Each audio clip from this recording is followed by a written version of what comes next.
also Team Wilper's coach and athlete. A little bit about Justin here. Justin was a D1 scholarship athlete, professional triathlete, and Cat 3 cyclist. Over the past decade, Justin has worked with athletes in running, ultra running, cycling, triathlon, track and field, cross country, bobsled, skeleton, and luge. Anything that we skipped in there? No, that covers most of it.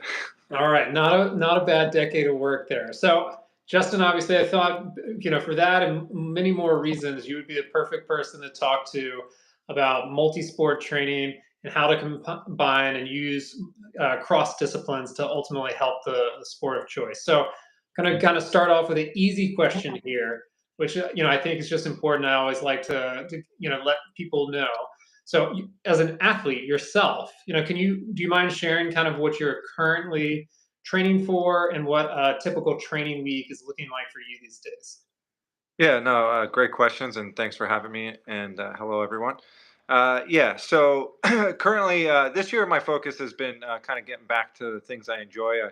I ran for a really long time. I did triathlon for a bit, and kind of took a hiatus to focus on coaching. So last year, I kind of got back into the swing of things, and really missed cycling. That's always been my number one passion. So this year was kind of a little bit more cycling focused. With a couple, I did a kind of focus on the New York State Gravel Championships up in the Finger Lakes, which I was fortunate to do previous year, like same course, so I knew what I was getting into, which was great. Finished just off the podium overall, but got on the podium for New York Staters, a couple out of staters, thankfully. And then I kind of shifted my focus to half Ironman 70.3 Maine, which a bunch of us did. And so bike went really well. Fortunately, the swim was nice and fast, down current, which I was very thankful for. And then the running was, it kind of was what it was. I didn't have too much focus there, and I was okay with that. I paid the price the next week later. I ran okay, but my legs didn't have the mileage. I did a couple road bike races, and so yeah, so that's kind of been my year so far. And after the half, it was like, hey, let's get back into having a little bit looser schedule, because we all know when we have an event, we are kind of constrained training wise a little bit, right? And that can be really enjoyable and it increases performance. But I think there's times where we need to just kind of pull back a little bit and have a little bit of fun. So I've been doing some longer rides. But everything's kind of, the next goal is Hincapie Gran Fondo in Greenville, the last one there. So I've been trying to put in some hilly rides in and some longer rides. Yeah, so I got a couple big rides planned to have some fun. And then after Hincapie, I'll probably shut it down a little bit and just have fun with my training, and probably shift more to running as the weather gets a little bit more enjoyable for it. So Yeah, so for me as well, different strokes, different folks, but I'm with you there. Yeah, it's funny. I think Greg, I was listening to his athlete briefing earlier tonight. He has like some 50-mile gravel race this weekend, yeah. like almost 8,000 feet of gain. So Oh yeah, go and take on Greg this weekend. He could probably use a stiff competition. Okay, yeah. Well, that's great. That's a big year. Obviously a lot of stuff. Preparing for the 70.3 up in Maine. Yeah. Obviously, I'm sure you're working at least 3 disciplines simultaneously. So I want to jump right in because it's a big talking point. And there's a ton of stuff, and I told Justin I had to take a quick pause here and throw a little caveat on our conversation, which is obviously we always ask for questions, and the questions are always excellent. But tonight they're even better than excellent. They're great, but what they also are was super, super specific, which is also really, really good. It means you're really like honing in and getting to the point of your question, where you're not asking in generalization anymore. You're getting very specific. However, what I've tried to do to make sure that we didn't get too deep in the woods on any one particular scenario is take kind of the key points and topics out of each of those questions and sort of combine them into what we're hoping to talk about here. So just know it might be a slightly different format where I might not repeat the exact vernacular, but I did as best as possible. And you can judge me later if I incorporated those things into our conversation. But this is such a big topic, and I think once again, Justin, there's no one who's going to be as adept at talking about this as I think Justin is. So Let's jump right in here, which is, Yep. the next question. So more than ever in my coaching practice, I'm confident in your coaching practice. I have athletes walk in the door that are doing a lot of stuff. Yeah. I mean, running, cycling, swimming, strength training, yoga, stretching, in studio classes, etc. And it's challenging. It's tough because on top of that, they're usually not professional athletes. They're humans that also have a family, a full time job, whatever it might be. So I know you've seen the person. I was kind of curious from your coach's perspective now, as opposed to an athlete. What are the things you're immediately talking about with that athlete? Yeah. Yeah, this is the number one thing I'm looking at in my kind of questionnaire and kind of intake is what are you doing currently? What's on your plate? What does your week look like? Because I think in team uppers we try to do a good job of not like we try to match where the athletes are at and then facilitate, right? So that's a big thing is where are you at currently? Let me get in your rhythm and then let's see what we need to change versus like stuffing something down, like, hey, I need you to do this and be a dictator, right? Yeah. But most of our clients here, and I'm sure most people can attest, a little type A, right? So, when we're want to be successful, which a big trait of that is doing research, right, and seeing what we should be doing.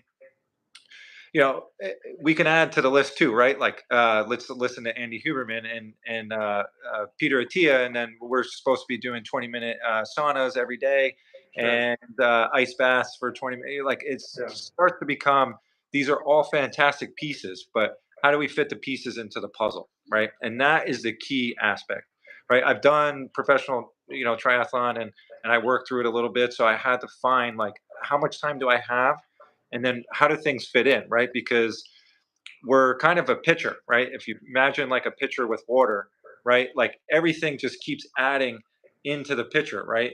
And Yeah. we need ways to like it's going to get overfull if we do too much, right? So the first conversation is asking you what the priorities are, right? What are our goals, right? Yeah. And we do have people, and I do have clients that, hey, the first half of the year I'm doing New York City Grand Final. I'm doing a Grand Final, right? Bike. But then in a month after that, I have a half marathon. Yeah. Okay, so we can't just bike going into the Grand Fondo because we can't transfer the fitness in 1 month from run fitness to bike fitness. It takes a little bit more, right? So what's the minimal effective dose is often what I talk about, right? Now, Team Welper's crew and this all access crew, I'm sure people feel quite similarly. You immediately hear minimal, right? And if I pull away a run, that affects to put in a bike, that affects the mileage, right? And so then it becomes, oh, well, my mileage is down. Yeah, but we have to incorporate these things, right? So my focus is constantly on minimal effective dose, right? And it's something I had a lot of experience with in high school and college. I ran Division 1, and most of my summers were cycling with some running. And then I would have to kind of move that dimmer switch of more and more running, less and less cycling, and then use the cycling to an advantage, right? So when you see all these things and how do you fit them in, you're going to have to start prioritizing what is the focal point, and then some things will have to kind of drop down. So for me, strength during the year takes a back seat. I go on Mondays, I do a stretching class, I do 20 minutes in the strength, and then I'm out the door, right? And I hit my sauna, and I kind of get all the things that are a little lower on my priority, but I want to keep them there. And then if I have extra time, like on Fridays, sometimes I have time, I'll go back in the weight room and I'll hit the sauna and stretch again, right? But that Friday is like kind of an auxiliary day, right? It's kind of like, what do I feel like I need? What do I feel like I'm missing? What do I feel like I haven't done in a couple weeks? And I fill that in, right? Uh, so I think that answers the question is figuring out what the priority is, what's the main objective, and then that is the filter for everything else, right?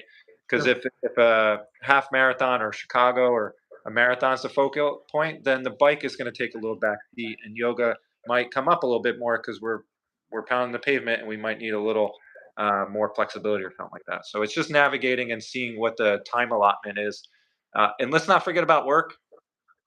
Let's not forget about traveling for work. Let's not forget about family. Those are take precedent over everything. Family first, then work, because you got to pay the bills, and then it's training. And so, how do we fit those in? And sometimes Yeah. you're just going to have to push something to the side. You miss something, brush your shoulders off, and get moving and focus. Get back on the plan. Don't try to stuff it back in, which is another common kind of mistake. So, For sure.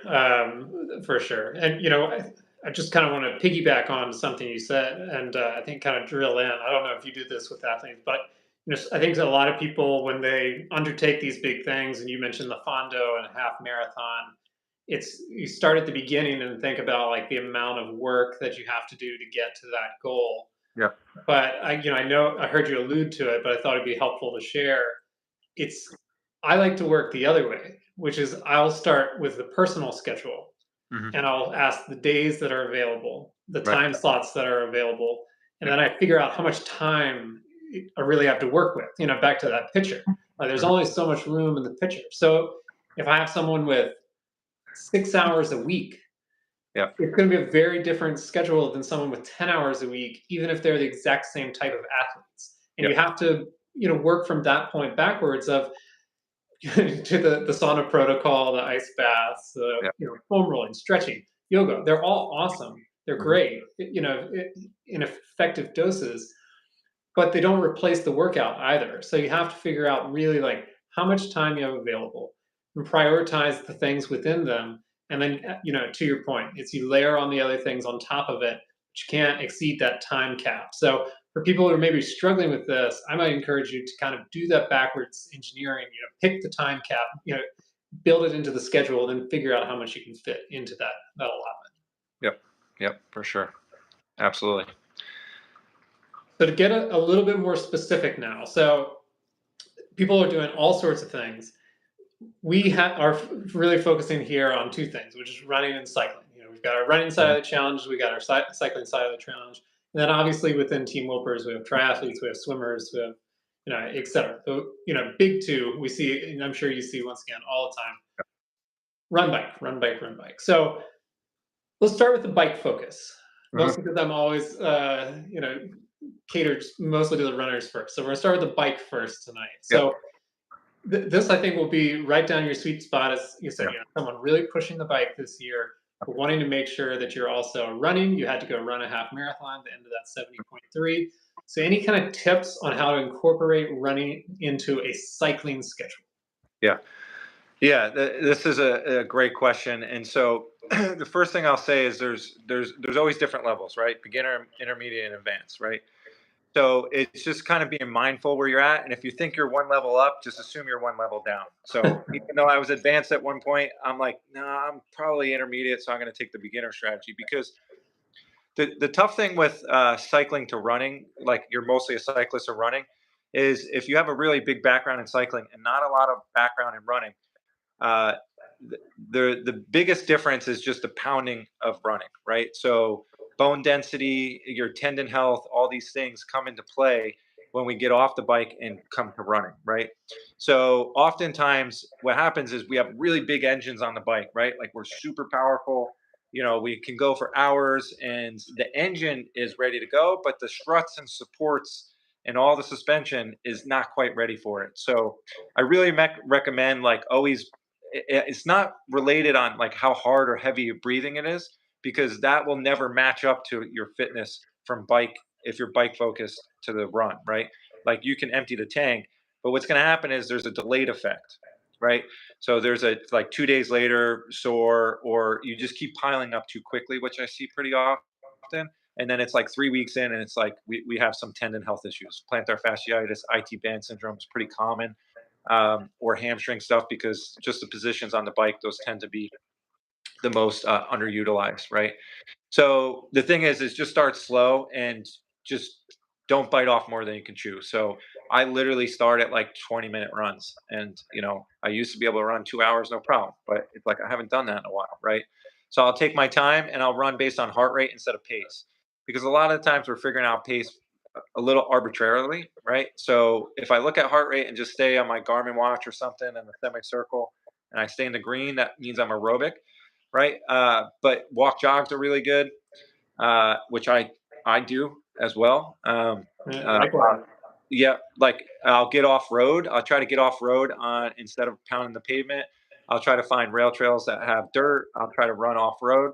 It makes it a little bit more interesting for me personally. So that's a way that we can combat it. So the biggest thing is just not biting off more than you can chew, and understanding that there's a muscular skeletal impact of running that you don't really experience on the bike. So bikers and swimmers generally have a little low bone density if they're not running, and so incorporating some running is good for long term health. So that would be my suggestion: is just start very easy and do not progress.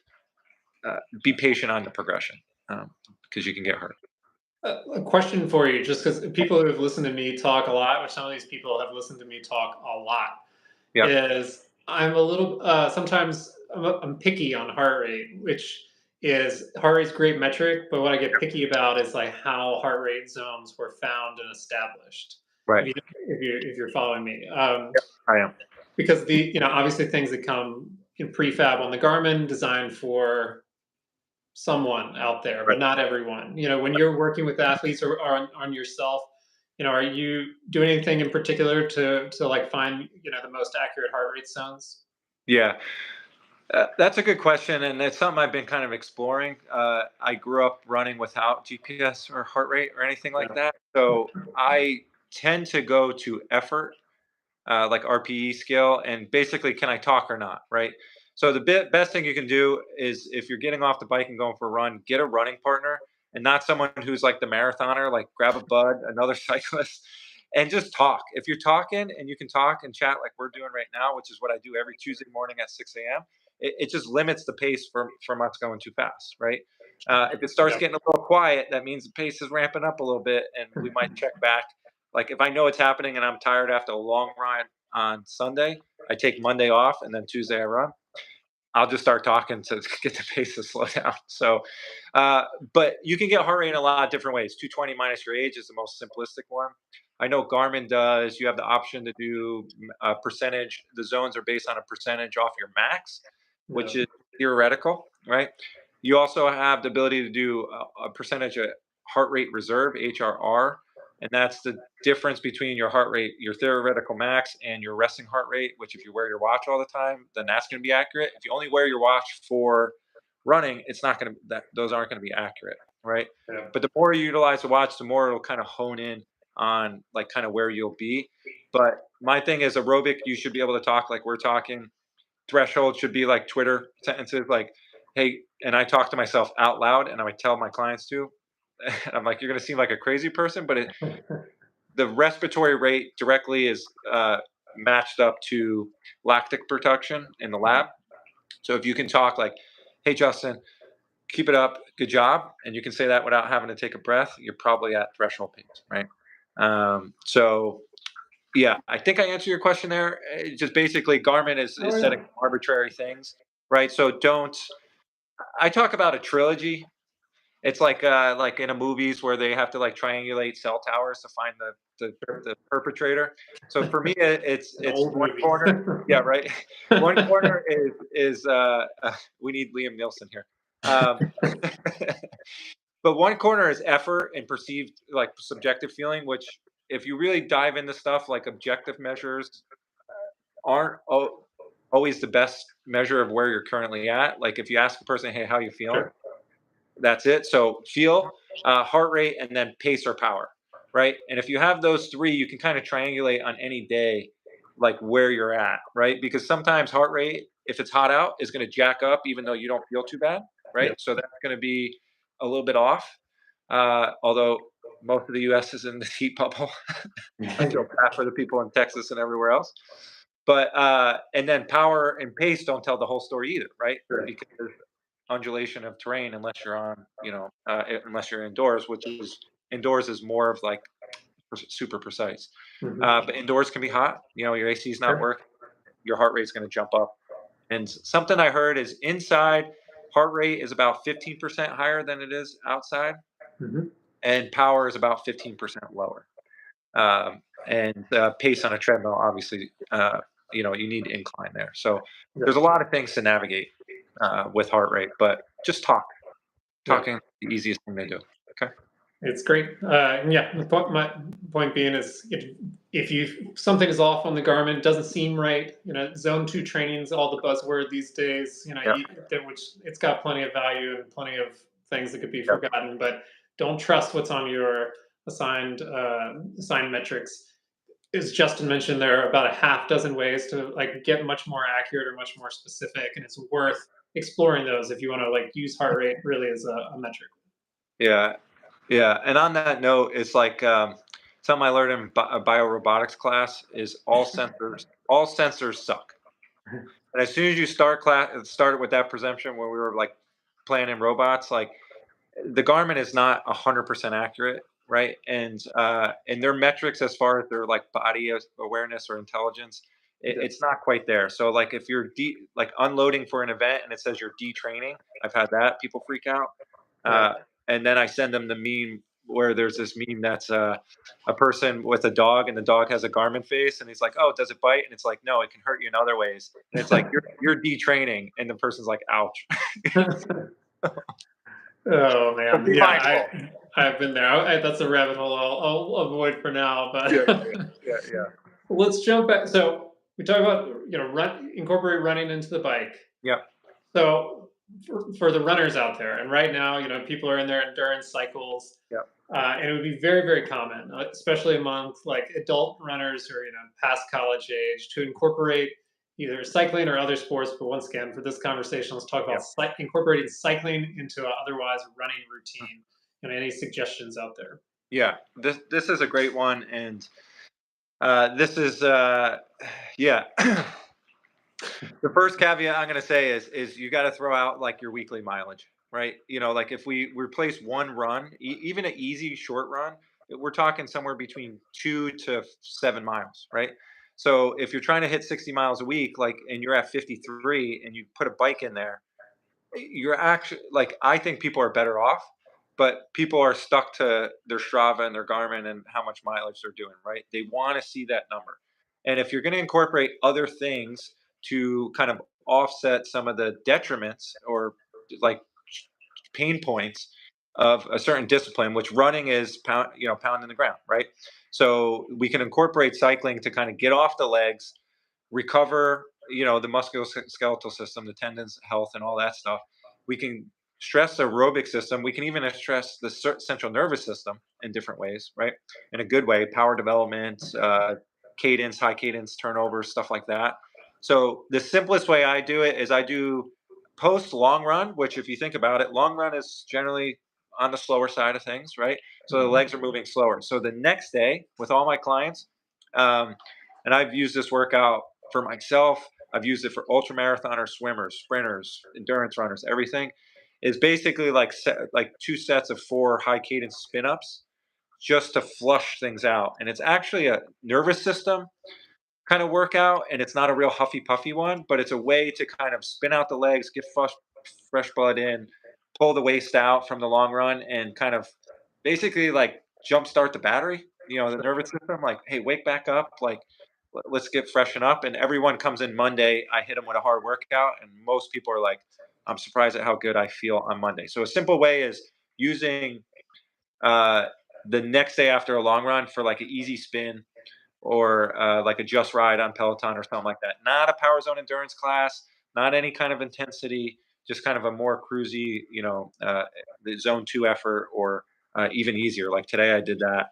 I was at like less than 115 heart rate for an hour outside, just cruising. So Yeah. that's the simplest way. And I think the most effective way to add cycling in is like kind of in strategic ways to like kind of help the body recover is my, well, maybe long-winded answer, but short answer, Yeah. singular answer. That's the easiest place to do it, because I would say for marathon, like most people are getting ready for marathons or half marathons. The fall season is all about running, which is great in the U.S. And you can certainly replace some threshold workouts, like instead of cruise intervals or something like that, you can do a power zone endurance, right? And I kind of think in 3-week blocks. So if I have or week 1, week 2, week 3, it might be like week 1 is week 1 and week 3 have power zone endurance class for a workout, and then week 2 has a running threshold workout, right? And then I still have my long run. So I kind of get outside of the 7 day parameter and be Yeah. like, okay, in 3 weeks, 21 days, can we get everything in? And in 21 days, you can get all this stuff, strength, yoga, mobility, like you can get it all in 21 days. But as I found when I was coaching myself in triathlon, 7 days it's impossible to get a long bike ride, long run in, bike workout in, swim workout in, run workout in, easy run, easy ride, and then add all the other stuff. It's just impossible. So stretch out into thinking less about 7 days and thinking about, 2 weeks or 3 weeks. Yeah. Okay. That's a great idea. I just that just helped me as a coach. So thank you. But because what I was going to ask you, and I think we can dig down into it a little bit as well. I think one of the biggest challenges in multi-sport, and I've even seen some of the comments go here, is to your point.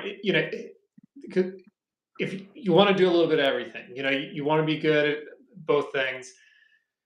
It's how do you manage a training week? And you better describe it as managing a training 3 week, which Yeah. is where does the intensity go? Where are the key workouts? Because to your point, and this is, we'll just say it out loud to make sure we say it out loud. You don't do, if you're training two sports, key workouts in both sports every single week. Yeah. You don't end up with five, or if you're training three sports, you don't have six key workouts over the week. Yeah.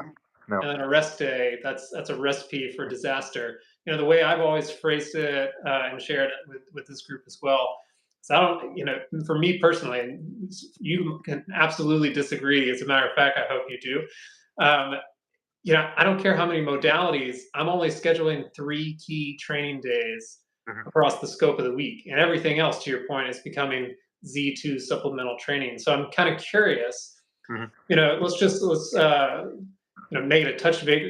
If you're coming in and you're trying to train the sport of your choice, where are you putting the intensity markers? And I guess let's say now a 3 week, and it'll depend. Yeah. But Yeah, no, I can start with 7 because I'm smiling a little bit at John, but I'm reading some of the stuff that's coming in, right? I have a 567-day week. Yeah, me too. I would love that too, right? Maybe if we lived on a different planet. No, but to answer the question is so like as coaches, like what we're dealing with, and as an athlete yourself, if you're being self-coached or following a program, we have kind of 3 dials. I kind of look at myself as like a producer at, like Dr. Dre at a producer board, and I have this artist there, and I hear like there's a certain sound and harmony that I want, right? And if we have all these dials and there's nuances, but they're really 3, right? Volume dial, so how much volume, how many minutes or miles we're running. Intensity, right? How fast, strong, what zone we're in, turn it up or down. And then frequency. How often are we doing everything, right? Like how often are we training a week? How often are we doing hard workouts a week? How often are we running a week? How often are we cycling a week, right? Like these all can be dialed in different ways. I often say you can turn 2 up, but you can't turn 3 up. This is not Spinal Tap, if everyone understands the reference. We don't want to turn everything to 11, right? So if volume goes up and frequency, hey, we're going to run more often. As soon as you run more often or bike more often, the frequency is going up, the volume's going up. It's impossible, right? So intensity's got to turn down somewhere, right? All right. So if we're talking in 7 days, yeah, like I count a long run as like a workout. Like that's a hard effort because that takes, again, we talk about like temporal patterns, like timelines, right? Like a long run takes, you'll see your Garmin. I just did an easy ride and said I needed 39 hours to recover from it. I'm like, so back to our point that Garmin's not always right. It's a tool that we need to utilize, not it driving our behavior, right? We're telling it what to do and trying to gain information, right? But anyway, so we're turning different dials, right? So a long run to me is like, that's a hard effort. So the next day, the day before and the day after should be a little bit on the easier side, right? And then I want to do, for endurance work, I do a lot of threshold work because threshold is something that we can improve by like 20%, whereas VO2 max is more of a genetic limit and we can move it like 5%, right? Even though your Garmin watch is telling you that your VO2 max is increased every day. Basically, it's where your fitness is at currently. Are you maximizing your genetic potential as VO2 max? So I think, again, along a spectrum is we have fast, very fast paces, which a lot of endurance athletes miss, right? Hill sprints, short sprints, stuff like that. And then we have the easy run, right? And so we have this gap. So I won't talk about that stuff, but essentially, is to answer your question, is looking at things of like how many times a week are we going to go hard? For me it's three, like Monday, Thursday, then Saturday. Um, I will say there are times once I get to know an athlete, and that's not in the first 6 months. It's usually after a year or so, after a couple races, where I can see how is the training manifesting in a Yeah, competition and stressful environment. Because I truly believe that you sink to your level of training, you don't rise to the occasion, right? So I want to see how things manifest. But sometimes for the multi-sport athletes, I will piggyback some stuff. So say someone's got like a work trip on Saturday, and they leave on Friday and they're going to miss their long run. I might double up like, hey, we'll do a power zone endurance on the bike to tire the legs and the body a little bit. And then we're going to do a threshold run the next day and simulate a long run over 2 days, right? sure. Without just doing a big midweek thing with you got kids, you got work, and I don't want you waking up at 3 a.m. to do a run before work, right? So there are times, but again, it becomes a little bit more advanced, and I think it becomes a little precarious. But you have to anytime you turn up a dial, like the next couple of days, you have to turn down another dial. Yeah. Huh. Perfect. I think it's a very complicated process. To your point, it's something when you're working with an athlete, something you learn over the scope of maybe a year to multiple years Yeah, of just exactly how people respond on a day to day basis. So yeah, something to always tweak. But I think that's a great takeaway that you pointed out of thinking about those kind of three dials and making sure that as you're increasing somewhere that you're pulling back elsewhere. It can't always be tip top all the time, which is kind of going to lead into the next couple things I want to talk to you about, which is season or yearly planning. So you already shared with your season right. kind of how you pushed, how you got ready for stuff, and kind of now you're sort of letting off the steam a little bit. Yep. So kind of looking at the scope of a year, I guess it's going to be a little bit different per sport per person. Yep. That's But okay. we'll start in general. We'll start in general and get more specific here. When you're working with athletes, are you doing when you look at the scope of their year, like planned on seasons and planned off seasons to Yeah. kind of come off and on of that key training? Yeah. Beautiful question. And uh, so what I often get is someone like, well, yes, uh, we need some downtime. Absolutely, right. And team uppers clients do not like to hear that because I mean I've had a couple people that didn't take off for 2 years, and I'm like, okay, well the first thing we're going to do this week is take an off day, and we start with an off day being like 30 minutes, like light yoga or walk, and maybe something else, and they did all four things for 30 minutes. I'm like, you just did 2 hours of work. So most people can kind of relate is thinking downtime is like not good, but if you really think about it, and from like a physiological standpoint, like if homeostasis is a flat line, we do any kind of workout on a short term, we're going to actually our fitness decreases for a moment, right? But we need the recovery to go back to homeostasis and above, and it's called super compensation. So that happens on a micro level within one day. It also happens within 1 week, within one block, 3 weeks, multiple blocks, 6 months, so on and forth, year to year, and so on and so forth, right? So working with bobsled and skeleton and luge a bit in college, everything's in 4-year cycles, so we can think outside the box. But to get back to your question is, yeah, I started in November, kind of staying on top of training, and then January it really hit, and I stayed on it all winter, and everything was building to Maine 70.3. So I had a couple bike races early June, mid June, mid July, and then the half Ironman. And so they all kind of, I picked ones that fit with that would help me out for the triathlon. Sure. The week after the triathlon, I did nothing for 5 days because I've been going for 6 months. Yeah. All right. And so my fatigue was really high. If fatigue's high, motivation is decreased, mood is decreased, right? And also too, you have to be a little selfish, when you're training, right? So my wife, other people, family, I had to kind of turn down a couple things. Hey, I have a long run, I have this or that.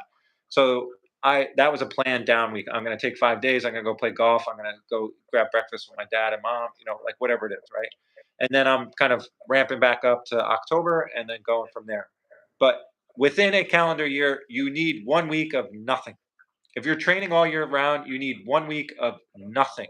Not like every other day, like 1 week of nothing. Because John, what ends up happening, I see in all my clients last year, I planted seeds and early on, like, hey, like at some point we're gonna take a week off. And a lot of people were like, man, I feel so good. I feel like I don't need it. And I'm like, but that's a catch 22 because if you don't take it in 3 months from now, you're all going to sudden feel like burnt out, unmotivated. What I can guarantee it, and that's what happened to all those people that I kind of was like, oh, okay, fine, like yeah, we can stretch this out longer. And then we got into the winter, and they were like, I don't know what it is, I'm burnt out. I was like, yeah, remember when I said we should have taken the week off? And it's hard as an athlete to realize that a decision you made for 7 days will affect you negatively in 3 weeks. But as a coach and having experience, we see it, right? Yeah. So plan for a big crescendo, and then when you hit that event, take a week off. Sometimes it's 2 weeks, like 1 week fully off, then 2 week, like the second week is like kind of 2 days on, 1 day off. Like play it out, but wait till you feel like your skin's itching to get back into it. When I was at the end of my triathlon career, that would take sometimes 3 weeks for me, right? But then I had the energy, I had my fatigue decrease, my motivation increase, and then I focused on what I wanted to achieve, and then the commitment is what I could commit to this or that, and so on and so forth. So definitely plan time off, plan unloading weeks, which I know we do. I do 2 weeks up and then 1 week lighter. So instead of one off day, you might get two off days. Or instead of an off day and a aerobic run, you might get an easy run or an easy ride to just bring things down. Okay. Yeah. Yeah, and 1 week I would say is light. I think most of my I'm usually shooting for 2 to 4 weeks per year Yeah. of off, and that doesn't mean they all come at exactly the same time. Like everybody's taking at least a week. For me, after a key event, it's funny. I was just this morning and talked to a gentleman who just completed his first Ironman over the past weekend at Mont Tremblant. So Hmm. a lot of hills, a lot of climbing, long day, so he's 5 days out and he's like, yeah, I think I'm ready to get going. And I was like, you sit back down. Well, because what they don't realize, I call it the like post marathon or whatever. I call it a super boost. To get people to really understand is again like we're at homeostasis, we're fit, and then we do this big race and we performed really well, but like really we put our body back in the trenches. And again, there's multiple timelines happening. We have the cardiovascular timeline, we have the mental, like you're fit, like, hey, I'm excited or I'm tired. And then you also have like tendon health, which is like you cannot perceive if your tendons are recovered. You can perceive if your quads are recovered because those are muscles. They're sore, they're not sore. You can't perceive if your Achilles tendon is recovered or not. And they don't get a lot of blood flow, so they take like double to triple the time, right? And so I call it a super boost for people to get them to understand like if you do it right, and back off and we go, and this is for runners, this is where I really go to biking. Hey, let's get off our feet, like our tendons need to heal, we don't want to pound the ground, so we'll go swim, go bike, go aqua jog, go elliptical. And I bring him running much later. If you do all those things, we built a big hole, and then we start recovering out of it, and then we get this like, if we do it right, for me a half marathon or half Ironman is like a week and a half. For full marathon and full Ironmans, it's about 3 weeks to 4 weeks. And then within like week 6, people are like, I'm flying on my runs and it felt like nothing. It's like, yeah, because we recovered, right? So absolutely on your point is letting people take time off. It can be planned. It can also be unplanned. Yeah. And the unplanned can go either way. It can be unplanned because you're hurt and we didn't take time off or enough time. Or it could be like, hey, like I had someone that crashed their bike. And I was like, well, we've been going since like October last year. So I know it's a lemon, but let's make lemonade. Let's take our week off, go to your barn, do it with your horses, like do all this other stuff. And it's just like a shift of mind. We can't control that we crashed if we crash. Okay. right? But we can maximize our time and just say, hey, let's offload, let's sleep in, let's do whatever, and let's use this as the week off. And now she's back up and going, riding her bike, and she's like, I feel amazing. It's like, yeah, okay, so we needed the time off, right? So there's multiple ways to look at it, but we can't change what's happened. Let's just move forward, right? Okay. Yeah, absolutely. To kind of piggyback onto that a little bit there, because it kind of goes back a bit to the changing of the seasons, if you will, Mhm. and really, people were correctly popping up. Periodization is kind of the name of the game here for Yeah. this. I think there are so many, and I'm like not far out of this bucket anymore. That like more often than not, I'm training for general fitness, and general fitness is probably the biggest group out there. You know, Yep. we're training for health, we're training for longevity. You mentioned, I believe it's Huberman there, Yeah. like training for longevity. And at that point, you don't necessarily have those kind of peaks and valleys of like the Right. finish line, and you're walking away with like your legs so beat up, or you're 6 months in. And to be honest, it's where I probably see the most mistakes in terms of training, because it's, to your point, it's 52 weeks a year. Yep. Don't want to pull back. Don't push that hard. Don't pull back that much. And what you end up seeing is just this like absolute plateau Yeah. in performance Yeah. of not getting faster, not getting any slower. FTP is the same on the bike. Yeah. If your power profile is not changing. So kind of be curious just to hear your thoughts of, because I'm confident once again, you've got to have like some people who are like, I'm just training to train, which is a great Yeah. thing to do. But I Yeah. sure still like it to be beneficial one way. Any advice for people who are, training for health and like training to have fun, of how still to vary the training over the scope of their kind of, you know, mesocycles and microcycles, etc. Yeah. Yeah. We can get complicated about it, but I think in this category, like I talk about, there's a difference between fitness and performance, right? And so it's easy when we're in the performance mode. It's like, hey, we have this event, right? And so we're gonna ramp things up, and so we want to continue to gain our fitness to be able to perform, right? Uh, the fitness side of things, like to perform, you have to be fit, but to be fit, you don't have to perform, right? It's like a square is or a rectangle is a square, square is stuff like that, right? So so my thing there is, and someone messaged me on Instagram, a couple of weeks ago or whatever, and was saying, and I think here today is something along the lines of like, like I don't have an event, like I just do this for fitness, right? And so yeah, there she is. So yeah, so and it's like, hey, there's something for everyone, right? So my to answer the question is even though you don't have an event, can there be some kind of challenge, right? Because we get clients that, like I said, do the same stuff. If we talk about that spectrum of like very fast and very slow, most Yep. people who are fitness orientated, everything is like here. Like everything is like the same, right? Every time I go out and run, I run X pace and I run 5 miles, right? Okay, when I talked about that homeostasis line, you get knocked down, your body adapts, super compensates, but eventually it just starts, instead of it going, like bigger hits down and bigger valleys up, we just oscillate here and then plateau, right? So your body needs some kind of challenge. So I think talking about the multi-sport of like cycling and running or yoga or something. So I'll say this is I've gotten to a point in my life, I've done the competition things. I hate to lose and I love to compete. It makes me feel like me. That's how I identify it, is like me versus the clock, right? Or me versus someone else. Uh, Mhm. like I passed Beck, one of our coaches on the run. I caught up to her and then I ate it a little bit. And I was like, oh crap, she's behind me. Like I can't, right? So we have these Sure, internal sure, battles, sure. right?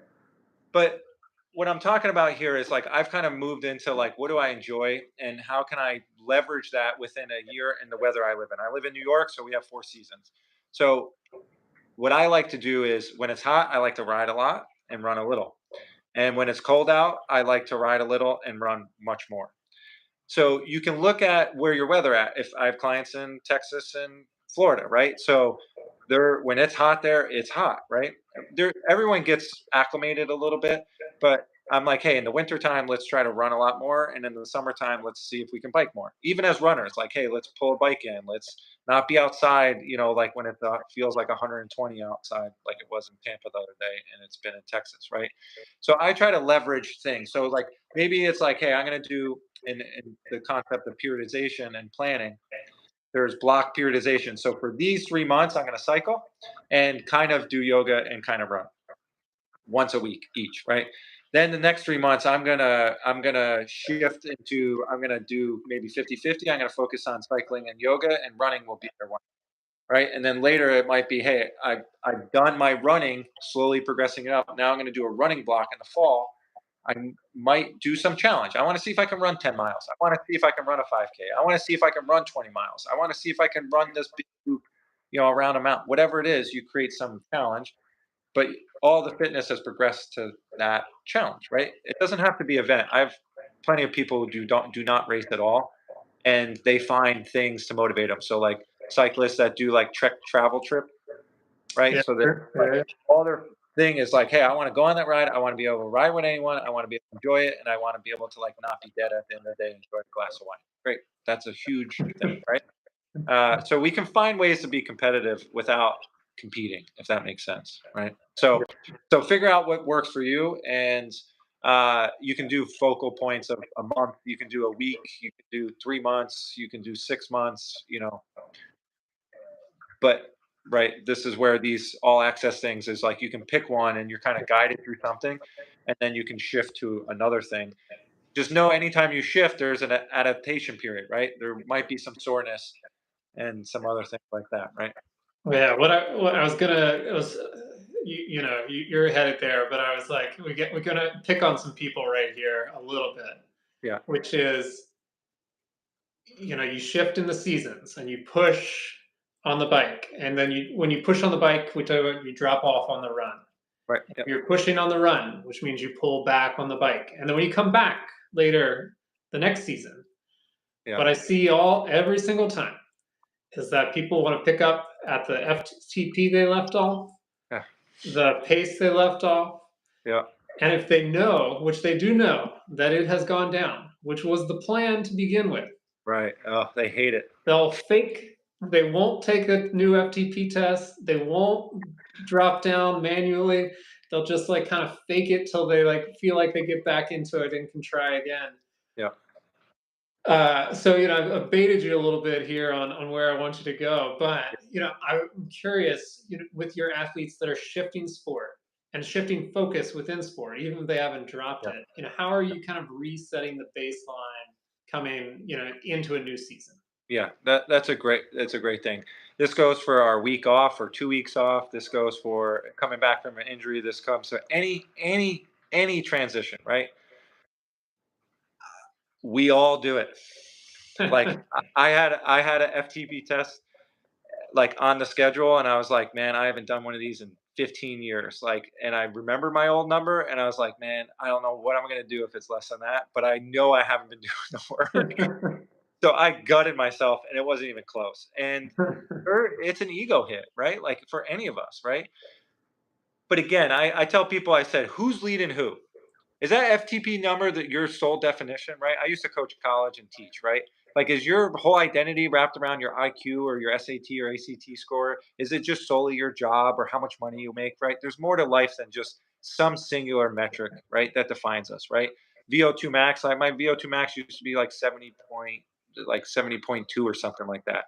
And I know that's my genetic limit, but I'm not even freaking close to that, right? So so you can do a couple things. One, we can focus a little bit more on effort and run without the Garmin watch or something like that, or just move the data screen or something like that, where you're just looking at something different, right?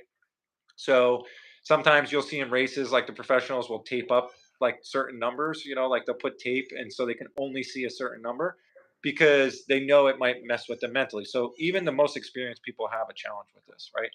So the ways I do it is I'm an effort based person. Hey, just smooth. Make sure you're talking, and I educate people on the aspect of if you're super fit cycling and you've run a little bit, it's going to take a month before it's not fitness, it's efficiency, right? And then same thing if you're running a lot and then haven't biked a bunch, like a lot of my clients, like, I'll throw in a PZE and they're like, "Whew, I haven't been on the bike in a month." And that felt way harder. Of course, you're fit, but your muscles firing in that way are not efficient at that firing, right?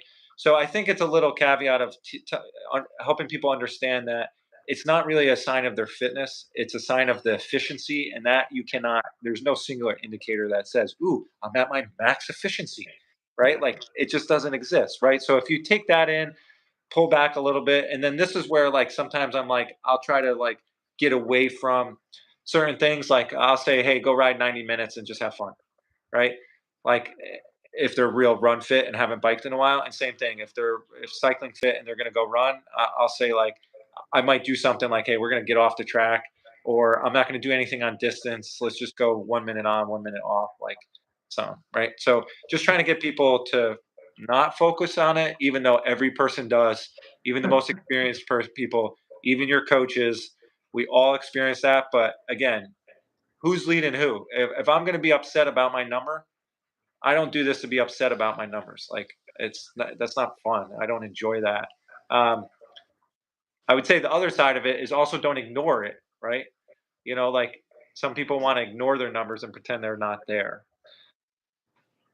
I'd much rather know where I'm at, and it's like, okay, I was here, I'm here. Okay, I understand the gap. Now, as a coach or an athlete, now I know, like, okay, well, what's the limiter, right? What's my strength? Let's focus on the strength. What's my area for growth? There's always areas for growth. Like for me, for the triathlon, I ran 1 day a week for like 3 months. And so I knew going in, like, this is not going to be pretty. I have to rely on my skill and my tactical pacing the best I can to put me in the best scenario. And then at some point, it's just going to hurt because I didn't do the work. And I owned that. I knew it, right? And I wasn't disappointed. Uh, like I got it, I understood, and then the next week, it hurt because I didn't have the run volume. But if we're just honest with ourselves and a little bit more kinder, I think that goes a long way. Most team whoppers people are just so hard on themselves. Like at some point, you got to be your own biggest fan. It's okay to be your biggest fan. You know. So, Agreed. I think I've shared in the past. I think actually one of the best things I did for my personal running over the last few years was yeah. have a real humbling moment where I realized that my times had dropped significantly from my best times. But I was going into season after season using my best all-time races as my guidepost. Yeah. I wasn't racing at those times anymore. Yeah. But that happens. I mean, we get it all the time. People are like, I ask, like, what are your PRs? What are your stuff? And I look at the date. I'm like, okay, that PR is from 10 years ago. Yep. We're 39. Now you're 49. You're not past your peak. I've had people PR, 20-year runners PR qualify for Boston at 49 years old. I've had it. But sometimes it takes a different approach, which is the other side of things. Like if you keep doing the same thing, like sometimes you just have to shift in somewhere else. So if you're a really intensity-based person, that person might be really limited on their progression, their pacing, their endurance. So it's like, hey, let's pull over here because this has been underdeveloped, right? So there's always something else to focus on. But it does come up. I have a friend who was a professional cyclist, and he's like, dude, all my Strava KOMs and all this, I know my power numbers, and it's all there in front of me. I know I'll never hit it again. And I'll be frank, I'll be vulnerable here. I don't run with a GPS lately. I just want to run and feel it, and I don't need to tell me that I'm running what I ran paces in middle school. But like at certain points, I have to be like, okay, I need to put my GPS on. I'm doing a particular workout. I need to face the music. Where am I at? Okay, now I can understand what I need to pace at, which I did for the race. I did a progression run, and I looked at the paces. I'm like, okay, I'm running 6:30s. This doesn't feel too crazy. So I would imagine that 6:30s in the race won't feel too bad. So, yeah. And it went great. Yeah. I think that's probably a good spot to end. You can accurately be accused of getting long-winded here, and it's late, so got to put everybody to bed. But Yeah. I think a great way. I mean, maybe the most important thing we mentioned tonight in general. You just brought up, which is we could all probably stand to be a lot kinder to ourselves. Be okay with not having to be on it every single day, all the time. And hopefully, really it seemed like that was a big overarching theme to what we're talking about here, which is it's not all push. It's, probably more pull than push, really. So it's picking the times, and, kind of going forward when you do, be gentle on yourself, take it easy. Yeah. But otherwise, Justin, thank you so much. Tremendously interesting and valuable to me to hear you talk about all these things, and I'm sure for otherwise. So thank you very much for being Yeah, thanks for having me. And I'll just echo what John said is, yeah, be kind to yourself. And, you can always ask us questions or whatever, DM us if you got quick questions. But yeah, I'm happy to see everyone on All Access getting stuff done and leading their own ways. And if you get lost or something happens, you always have us to rely on. So thanks for having me, John. And here. Absolutely. Well, get to bed, everybody everyone. have a fantastic night, and we'll All see right. you back here soon. All right. Later, man. Adios, everyone.